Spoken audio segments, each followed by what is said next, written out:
শহীদের ইতিহাস, বদরের ইতিহাস, সুন্নিয়তের ইতিহাস, খন্দকের ইতিহাস, সুন্নিদের ইতিহাস, কারবালার ইতিহাস, সুন্নিদের ইতিহাস, ফারুকের ইতিহাস। সুতরাং আবার যদি রক্তের বিনিময় দিয়ে যদি শহীদ রইসুদ্দিন ভাই যদি সুন্নিয়তের ময়দানে রক্ত দিয়ে থাকে, আমরা আবার লক্ষ কোটি যুবক রক্তের দাবি নিয়ে আমরা শহীদ রইসুদ্দিনের মতো রাজপথে সুন্নিয়তের জন্য রক্তের বন্যা বয়ে দেব। মনে রাখবেন, আপনাদেরকে বলে দেই, এই মুসলমান কোন ইসরায়েলরা মারে নাই। এই মুসলমান শহীদ রইসুদ্দিন ভাইকে ইন্ডিয়ার কোন হিন্দুরা মারে নাই।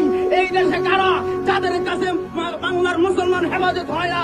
সুতরাং এই দেশের মুসলমানদের হেফাজত আল্লাহর ওলিদের আদর্শ মতাদর্শী সুন্নিরাই হাতে তুলে নেবে। তুই হাত তুলে বলুন ঠিক কিনা?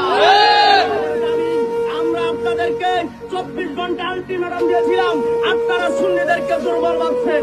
মনে রাখবেন, এই সুন্নিদের বাংলার জমিন হলো সুন্নিদের আবাদ করা জমিন। সুন্নিদের যদি জাগ্রত হয়, মনে রাখবেন আপনাদের মতো যারা বৈষম্য সৃষ্টি করতেছেন, যারা দালালি করতেছেন, প্রশাসন বুঝি না, সরকারি বুঝি